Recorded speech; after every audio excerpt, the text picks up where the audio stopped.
좋아요, 구독.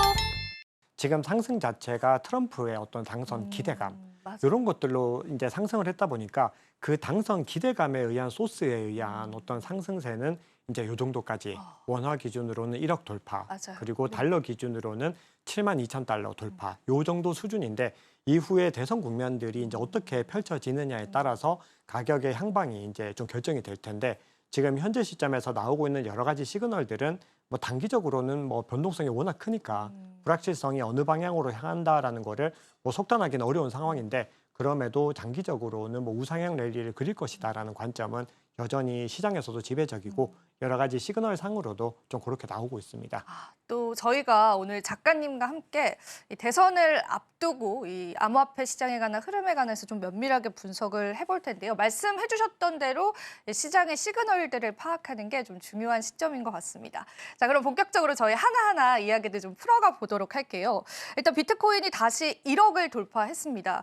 이 부분에 관한 소감이 좀 어떠세요, 작가님? 네, 일단 너무 좋습니다. 너무 좋은데 네. 이게 어떻게 보면은 우리가 투자의 관점에서는 너무 가격을 추종하는 것은 조금 위험한 부분들이 맞아요. 있죠. 네. 아무래도 거기에는 뭔가 원인이라든지 방향성에 대한 여러 검토들이 필요한데 기본적으로 1억을 돌파했다라는 거, 앞서 말씀드렸던 1억을 돌파한 것과 그리고 72,000달러를 돌파했다는 것은 그냥 그 가격에 대한 그 자체만으로도 상징성을 많이 가지고 있습니다. 그래서 이제 화면 한번 보시면은 네. 1억을 딱 돌파하는 시점에 제 지인이 보내준 사진인데 정확하게 군더더기 없이 1억이 딱 찍혀 있죠. 근데 이걸 이제 제가 어떻게 캡처를 했냐 그러니까 왠지 돌파할 것 같아가지고 기다리고 있었다 그러더라고요. 근데 이렇게 뭔가 시장의 관심들이 개인 투자자들의 관심이 돌아온다는 것 자체가 의미가 있고 그만큼 앞으로 어떤 리테일 투자자들의 더 많은 유입들이 일어날 수 있는 동력이 되기 때문에 지금부터 이 구간을 잘 지켜내면서 어떤 흐름들을 유지하는 것만으로도 지금 시점에서는 충분히 의미가 있다. 개인적으로 그렇게 생각을 합니다. 저도 개인적으로 1억이 돌파돼서 너무 기분이 좋았습니다. 네. 자, 이대로의 상승세가 계속 이어질지도 저희가 좀 궁금한 부분인 것 같은데 저희가 이제 앞단에도 말씀을 드리긴 했습니다. 이 상승의 이유가 트럼프발이다라고만 해석을 해볼 수 있을까? 좀 그런 부분도 궁금합니다. 네, 지금 어떤 요인들을 살펴보면은 가격을 상승시키는 요인은 복합적인 요인이 맞을 텐데 지금까지 시장의 어떤 변화들을 한번 살펴보면은 우리가 유동성의 어떤 변화들이나 아니면 거시경제적인 환경이 뭔가 바뀌어야지 맞아요. 비트코인이 이 정도 상승을 할 수 있을 텐데 지금 그런 변동성이 전혀 없는 상태에서 그냥 이렇게 상승을 했다는 것은 이제 기본적으로는 트럼프 당선에 대한 기대감이 가장 중요하게 작용했다. 이렇게 보는 것이 합리적인 것 같습니다. 그래서 지금 이제 폴리마켓 많이들 보시는데 네. 이게 이제 탈중앙화 예측 시장이라고 해서 시장에서 이 플레이어들이 누가 더 당선 가능성이 높은지 돈을 베팅을 하는 건데 지금 트럼프가 이제 거의 2배 이상 앞서고 있는 흐름들이 계속해서 나오고 있는 거죠.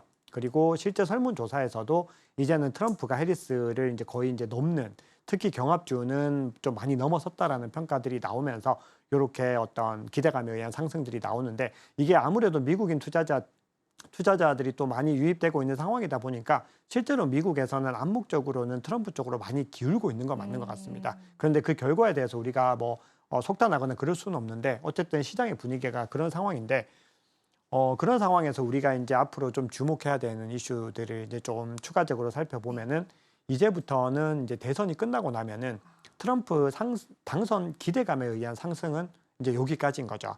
이후에 대선에서 어떤 결과가 나오느냐 거기에 따라서 뭔가 결과가 달라질 수 있는 부분인데 기본적으로 뭐 트럼프가 당선되든 해리스가 당선되든 단기적인 등락 자체는 차이가 있을 수 있지만 전체적으로 제가 앞서 시그널 말씀드렸는데 전반적으로 사이클이 다가오는 그 시점이라든지 과거 패턴과 대비했을 때는 상승 추세들을 이어갈 수 있는 가능성들이 훨씬 높긴 합니다. 그게 저는 이제 3가지 정도로 정리를 해봤는데 첫 번째는 과거에 2020년과 2016년, 2012년에 대선이 있었는데 그때가 공교롭게도 이 비트코인 반감기 사이클과 딱 맞아떨어지는 그렇죠. 그때였습니다. 맞아요. 네. 그래서 시장에서는 사람들이 반감기 때문에 상승한 건지 이 유동성, 대선 유동성 때문에 상승한 건지 모르겠다라는 의견들도 많이 있는데 과거에는 이제 반감기가 굉장히 중요했던 게 맞습니다. 근데 지금은 이제 약간 이제 반감기가 너무 많이 지나다 보니까 좀 희석되는 부분들이 있는데 어쨌든 그것도 영향력이 남아있는 상태에서 대선의 어떤 기점이 다가온다는 것이 사이클의 어떤 움직임을 가져갈 수 있다는 게 첫 번째 중요한 부분이고요. 두 번째는 이제 유동성 장세가 이제 올 거다라는 펼쳐질 거죠. 것이다. 결국은 그동안에 많이 올려놨던 금리를 낮춰야 되는 시점이 다가온 것이고 결국 그렇게 됐을 때는 누가 되든지 어쨌든 유동성 장세에 의한 상승세는 이어질 것이다. 이게 시장에서는 좀 많이 기대하고 있는 부분입니다. 네, 이렇게 해서 저희가 또 암호화폐 시장의 상승의 이유들을 좀 작가님과 이야기를 나눠봤는데, 이게 사실은 이제 유동성 장세 때문이다라는 해석이 더 많다라고 하셨잖아요. 뭐 제 개인적인 그런 궁금증도 있기는 한데요. 반감기의 영향력은 이제는 비트코인이 가져가지 않는다라고 작가님은 좀 판단을 하시는 걸까요? 그렇지 않습니다.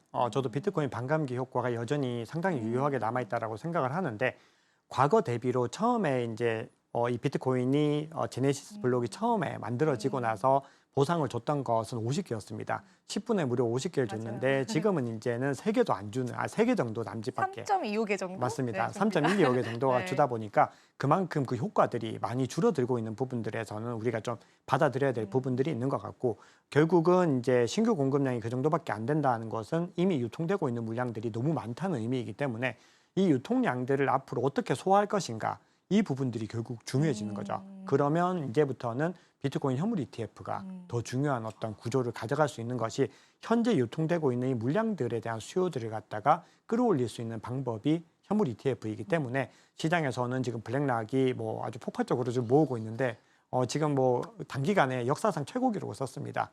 모든 ETF 역사상 단기간에 300억 달러를 가장 먼저 돌파한 ETF로 기록이 됐는데 그만큼 놀라운 성과들을 내고 있다라고 하는 점에서 시장에서는 좀 많은 기대감을 가지고 있는 것 같습니다. 그래서 그런 부분들 앞으로 지켜보셔야 되는데 제가 앞서 이제 설명을 좀 드리다가 조금 부족했던 부분들이 있는데 네. 유동성 장세 얘기도 조금만 더 이어서 네. 해보겠습니다. 네. 유동성 장세에는 그럼 이제 올 것인가에 대한 궁금증들이 많이 있으신데 사실은 시장에서 이제 기대하는 만큼의 유동성은 아직까지는 돌아오지 않고 있습니다. 그 이유가 거시경제적인 환경 자체가 아직까지는 뭔가 유동성을 확 풀어낼 만큼 돌아오지 않고 있다는 부분인데 어제도 이제 발표된 지표 한번 보시면은 GDP 같은 경우는 예측치와 이전치를 하회를 했는데 고용 지표들은 여전히 높게 나오고 있습니다. 이 얘기는 미국의 고용이 여전히 견고하게 살아있다는 것이고 이런 상황에서 금리를 너무 급속하게 내리게 됐을 때 향후에 인플레이션을 유발할 수 있을 것이다라는 불안감들이 시장에는 여전히 좀 자리를 잡고 있다는 거죠. 그럼에도 우리가 경기 침체에 대한 시그널보다는 경기가 계속해서 차츰 회복되는 시그널이 이 자산 시장에 훨씬 더 좋긴 하지만 그럼에도 그 균형을 좀 잘 잡아야 되는 그런 상황이기 때문에 좀 시장이 예의주시하는 거죠. 그래서 한번 보시면은 국채 금리도 계속해서 10월 달 들어서 올라갔거든요. 그 얘기는 금리를 갖다가 우리가 시장이 기대하는 만큼 내리지 못할 수 있다라는 것들이 좀 반영되고 있는 부분들이고요. 그리고 무브 지수라고 해서 이 변동성과 관련해서 어떻게 보면 빅스 지수와 좀 비슷한 부분인데 이 변동성의 또 다른 것들을 이제 볼 수 있는 지표도 살펴보면은 최근에 들어서 좀 반등하는 움직임들을 보이고 있습니다. 이런 신호들도 결국은 어떤 금리를 갖다가 우리의 기대치만큼 내리기에는 좀 어려울 수 있다. 그런 시그널로 볼 수가 있는 거죠. 즉 리스크에 좀 대비를 해야 된다. 이런 움직임으로 볼 수가 있고 마지막으로 이제 또 하나 중요한 부분이 중동 변수, 지정학적인 갈등 부분이 있는데 그 부분도 지금 시장에서 아직까지 완전히 해소되지는 않은 상황입니다. 지금 이란과 이스라엘이 미 대선에 영향을 주지 않기 위해서 뭔가 잠시 약간은 휴전 같은 스탠스를 취하고 있는데 그러다 보니까 다시 유가가 좀 내려가는데 만약에 대선 이후에 이란과 이스라엘 갈등이 또 점화가 된다라고 했을 때는 유가가 상승하면서 인플레이션을 또 유발할 수 있다. 이런 요인들이 있기 때문에 연준의 셈법 자체도 현재 시점은 좀 복잡한 상황이 아닌가 그렇게 생각을 합니다. 네, 저희가 사실은 이러한 리스크에도 좀 대비를 해야 되잖아요. 작가님께서 짚어주신 내용들이 공감이 많이 됐습니다. 사실 우리가 암호화폐 시장에서 트럼프가 의미하는 바는 굉장히 큰데 사실 트럼프가 당선이 됐을 때의 인플레이션의 우려감들도 있는 거잖아요. 맞습니다. 그럼 이게 양날의 검처럼 사실은 암호화폐 시장의 악재로도 작용이 될 수 있다라고 들립니다. 네, 맞습니다. 정확한 지적이십니다. 네. 사실은 시장에서 트럼프가 되는 거를 무조건적으로 좋다라고 생각하는 할 수, 것도 맞아요. 좀 저는 조금 경계를 해야 된다라고 저도요. 생각을 하는 네. 편입니다. 왜냐하면 그리고 시장에서는 트럼프가 당선되면은 가격이 급등하겠지라고 대부분 롱 포지션을 베팅을 하면은 대부분은 반대로 움직입니다. 맞아요. 대부분 기대치를 완전히 맞아요. 무너뜨리면서 일시적으로 무너지기 때문에 오히려 지금 기점에서는 너무 섣불리 베팅을 해서 뭔가 상승의 추세에 올라타려고 하기보다는 이미 좀 많이 올랐기 때문에 약간의 조정들을 좀 기다리는 것들도 투자의 관점에서는 되게 좋다고 생각을 하거든요. 그러면은 결국은 어떤 자산이든지 그냥 무조건적으로 가격이 상승하는 것은 아니기 때문에 잠시 그 텀들을 보면서 시장의 상황을 관찰하면은 리스크를 줄이면서 또 좋은 구간들을 가져갈 수 있다. 그렇게 생각을 합니다. 네, 그래서 저희가 또 이어지는 내용들 한번 나눠보자면요. 만약에 이제 시장에서는 이제 트럼프와 해리슨 둘 중에 누가 당선이 되느냐도 중요하지만 만약에 이제 대선 이후에 결정이 됐을 때 어떤 시나리오가 펼쳐질 거고 우리 투자자분들은 어떻게 대응을 해봐야 할지도 굉장히 궁금해하실 것 같아요. 혹시 답을 좀 주실 수 있을까요, 작가님? 네, 어떤 방향성 투자에 대한 어떤 정답지 이런 것들보다는 방향성에 대한 이야기들을 좀 드려보면 어떨까 생각을 합니다. 우선은 앞서 이제 이 트럼프가 당선되는 것이 비트코인 가격에는 좀 우호적으로 작용할 좋다. 것이다. 네. 이렇게 말씀을 드렸고 대부분은 이제 그렇게 생각을 하고 계시는데 이 앵커님도 말씀 주셨던 것처럼 인플레이션에 대한 이슈가 있습니다.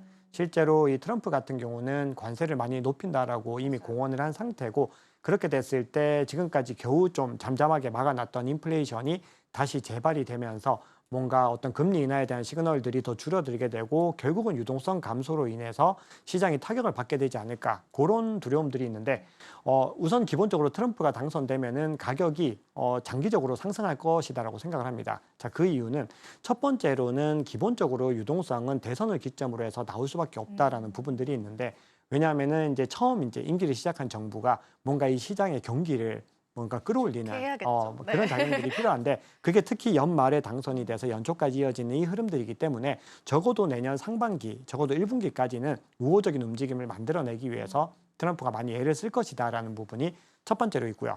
두 번째로 봐야 되는 것은 비트코인의 어떤 자산으로서의 성격입니다. 이게 굉장히 중요한데 비트코인은 시장에서 어떤 사람은 위험 자산이다. 수익성 자산이라고 보지만 또 다른 누군가는 리스크 해지에 특화된 인플레이션 해지에 특화된 자산이다. 이렇게 보고 있는 거죠. 그래서 그 두 번째 관점이 적용됐던 게 2023년 초였습니다.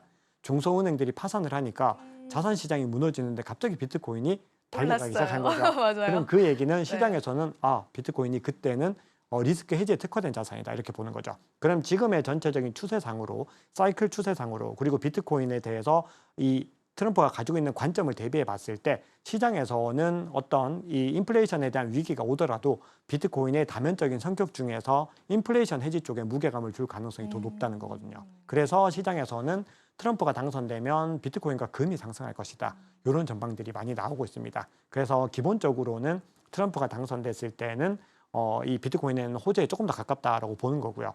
해리스가 당선됐을 때는 규제적인 이슈에 대한 두려움이 좀 있습니다. 아무래도 트럼프보다는 규제에 대해서 뭔가 좀 부족한 움직임들을 보일 것이고 아직까지는 뭔가 암호화폐 방향성에 대해서 보여준 적이 없기 때문에 맞아요. 아마도 생각을 해본 적이 별로 없을 것 같아요. 그렇게 큰 고민을 해본 적이 맞아요. 없을 텐데 그러다 보니까 시장에서는 해리스가 되면은 뭔가 바이든 정부 2기 같은 느낌이 맞아요. 그런 느낌 들지 않을까. 강해요. 그런 느낌이 네. 다들 많이 두려움을 가지고 있는데 그럼에도 결국은 바이든 행정부 때보다는 상황이 더 좋아질 것이다라고 하는 전망들과 더불어서 또 금리를 더 잘 인하할 수 있는 어떤 환경들이 만들어질 수 있기 때문에 역시나 유동성 장세는 오히려 트럼프보다도 더 빨리 올 수 좋아질 있다라는 것이다. 또 그런 기대감들이 있죠. 그래서 두 가지 시나리오를 다 봤을 때 비트코인 가격을 단기적으로는 누가 되든 흔들 수 있지만 장기적으로는 우호적인 전망들, 긍정적인 전망이 더 지배적이지 않을까 그렇게 생각을 합니다. 지금 바로 구독을 눌러보세요. 실시간 경제 뉴스, 투자 전문가들의 다양한 시황과 정확한 분석, 또 알찬 투자 정보까지 신뢰할 수 있는 저희 서울경제TV와 함께하세요.